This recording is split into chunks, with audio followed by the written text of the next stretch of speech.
धर्म भावना से यहाँ पधारे हुए सभी मेरे स्नेहिल मित्रों, श्रद्धा मूर्ति देवियों, 4 दिनों से 3 दिनों से हमको आए 4 दिन हो गया। 3 दिनों से यहाँ अनवरत ज्ञान की बारिश हो रही है। आप सब उसमें भीग रहे हैं। आपका अंग प्रत्यंग अवधुत ही दिव्य शांति की अनुभूति शायद आपको हो रही हो। ये क्षण बड़ा दुर्लभ है। गोस्वामी जी की भाषा में कहें, क्या कहा उन्होंने? 7 स्वर्ग अपवर्ग सुख धरी तुलाय अंग, तुले न ताहि सकल मिल जो सुख लव सत्संग। इस सुख के समान संसार में और कोई दूसरा सुख नहीं है। अद्भुत है। पूरी मारुति मनीषा इसी में प्रवाहित है, सत्संग की परंपरा में। अद्भुत परंपरा है। अभी अभी आप लोगों ने अनेक मनीषी संतों से बड़ा अद्भुत विचार सुना। एक जगह आप लोग मौन हो गए। श्री रविकर साहब ने कहा, जीते किस लिए हैं? सही उत्तर आप लोगों ने नहीं दिया। जीते किस लिए हैं? जीने की सार्थकता किसमें है? अपने स्वभाव और कर्म के सुधार अगर ये काम नहीं किए, अपने संस्कारों को अच्छा नहीं बनाया, सुनने का कोई मतलब नहीं रह जाता। ये सत्संग कोई मन की चिद्दिलास का विषय नहीं है। ये तो समाधि सुख की अनुभूति कराती है। ठीक से अगर आदमी सुने तो संसार से उसका संसर्ग कट जाता है। सुनने ही नहीं आता है। गोस्वामी जी का ये बहुत प्रसिद्ध दोहा है, 7 स्वर्ग अपवर्ग सुख धरि तुलाय अंग, तुले न ताहि सकल मिल जो सुख लव सत्संग। मोक्ष का सुख भी इसके सामने तुच्छ है। क्योंकि जो मोक्ष है वो परोक्ष विषय है, ये प्रत्यक्ष सुख है। और जीवन में सब सुख मिला, सत्संग का सुख नहीं मिला तो जीवन हमारे हाथ से व्यर्थ चला जाता है। सदगुरु कबीर साहब के दोहे तो आप सब पढ़ते रहते हैं। उन्होंने ऐसा मार्मिक दोहा कहा है कि राम बुलाओ, अगर राम भी बुलाते हैं, स्वर्ग वैकुंठ में भी बुलाते हैं, तो जो साधु में सुख है, साधु संगत में सुख है, संतों के पावन सानिध्य में सुख है, उसे त्याग कर मैं वहां वैकुंठ में जाना पसंद नहीं करूंगा। ये वैकुंठ है। कहां कहां से आप लोग आए हैं, सब कामों का परित्याग करके। यहां कुछ मिलेगा, क्या मिलेगा? जो आपके पास है उससे कुछ बेहतर मिलेगा, अच्छा मिलेगा, इसलिए आप आए हैं। कानों से सुनने की सार्थकता क्या है?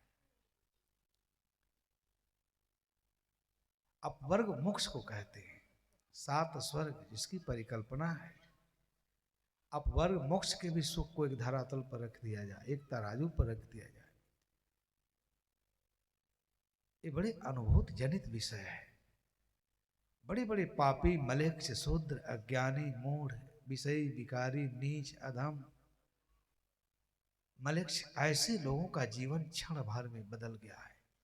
अंगुलीमाल का प्रसंग आपके सामने है, सब जानते हैं। इसलिए सत्संग में बैठ करके ये असली मोक्ष है। यही मोह का क्षय होता है। रविकर साहब ने एक बहुत बड़ी बात कही, अपने शैली में कह रहे थे, अंतिम दिन हमें अंत का याद रखना चाहिए। अंत क्या है? एक दिन मृत्यु सब छीन लेगी, काल कलवित हो जाएगा। ये चरम परिणति है। दर्शन की भाषा में कहा जाता है कि धर्म क्या है। धर्म जो हम रोज सुनते हैं, ग्रहण करते हैं किताबों से, पुस्तकों से, प्रवचनों से, ये धर्म नहीं है। एक विचार है जो धर्म के मार्ग पर धर्म की खोज करने की प्रेरणा देता है। धर्म वह भी नहीं है जो हम अपने दैनिक जीवन में इसमें हम अभ्यस्त रहते हैं, पूजा पाठ कर्मकांड। धर्म प्रत्येक मानवीय आत्मा की अभिलाषा है जो आपके जीवन में से ही प्रफुल्लित होती है, स्फुटित होती है, उत्पन्न होती है। बड़ी अद्भुत वचन हमारे मनीषियों ने कहा है। इस सुन करके परम संतोष मिलता है, आत्म संतोष। और संतोष जब मिल जाए तो ही जीवन पूर्ण हो जाता है, विराम लग जाता है। ये सब पाने की लालसा, देखने की लालसा, खाने की लालसा, ये तृष्णा, यही हमारे जीवन में रव रव नरक है। इस पर विराम लगना चाहिए। ये जो संतोष मिलता है, तृप्ति मिलती है, परम संतोष, इस सत्संग के द्वारा, वो अद्भुत है। इसलिए कहते हैं कि धर्म अपने में से उत्पन्न होता है। उसकी रचना भी हमारे रक्त संचार से होता है। वह चरम पूर्णता है, चरम जीवन का चरम लक्ष्य है। वह एक ऐसा आनंद है जो समस्त जगत के सेवा के लिए, प्राणी मात्र की सेवा के लिए अपने को समर्पित कर देता है, प्रवाहित कर देता है। वह परम धर्म है। ये कोई भागवत की कथा नहीं हो रही। इस धर्म को समझने की आवश्यकता आदमी नहीं समझता है। कहा दीप सुतंग मोह तमा प्रमाथि चौराध्य हार्यंग परमंग धनंग च। आप अपने घर में कितना सोना रखे हैं, चांदी रखे हैं, अरबों रुपया बैंक बैलेंस है, उसका कोई मूल्य नहीं है। परंतु आप अपने कानों से जो पवित्र संदेश सुनते हैं, पवित्र वाणी सुनते हैं, सुभाषितान, वह आपके लिए अमूल्य निधि है। वही आपके जीवन को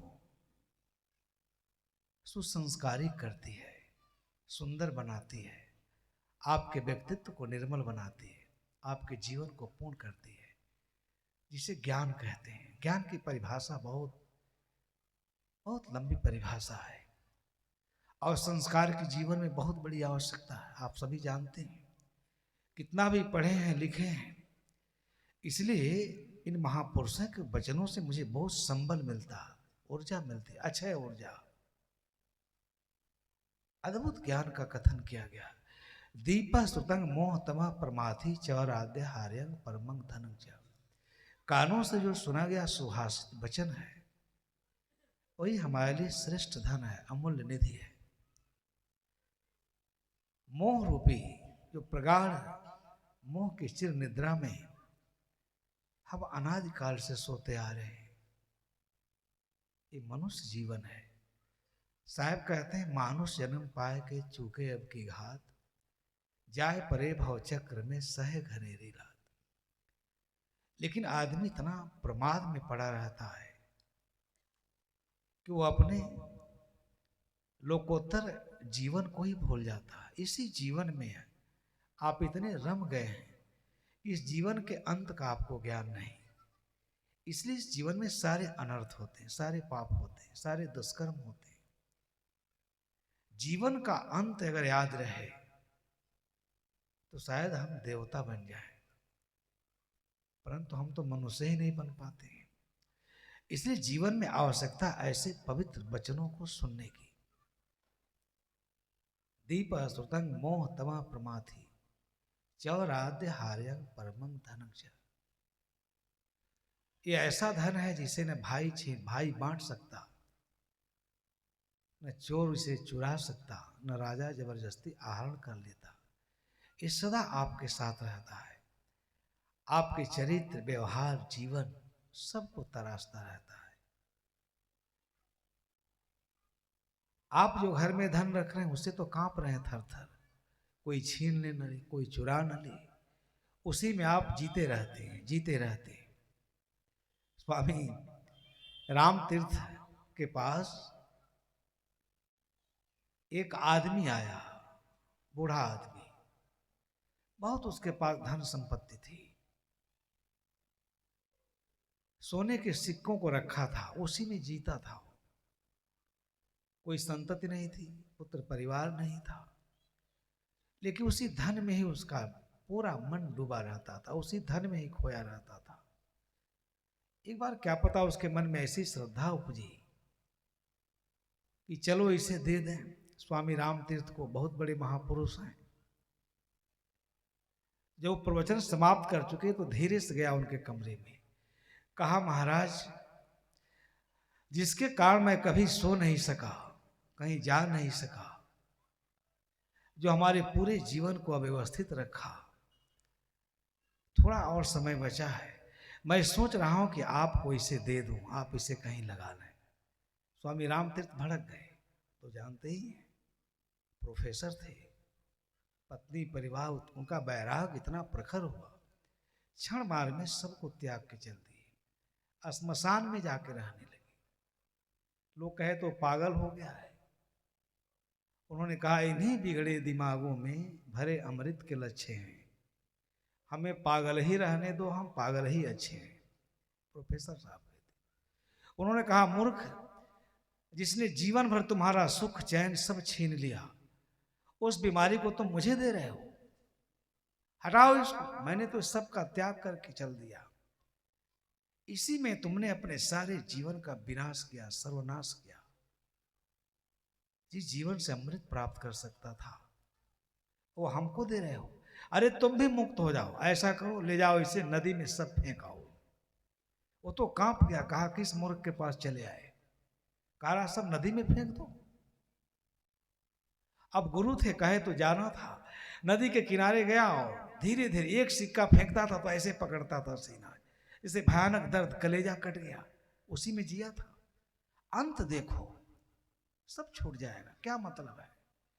शाम हो गया, 3-4 ही सिक्का फेंक करके एकदम बिल्कुल हिल गया था।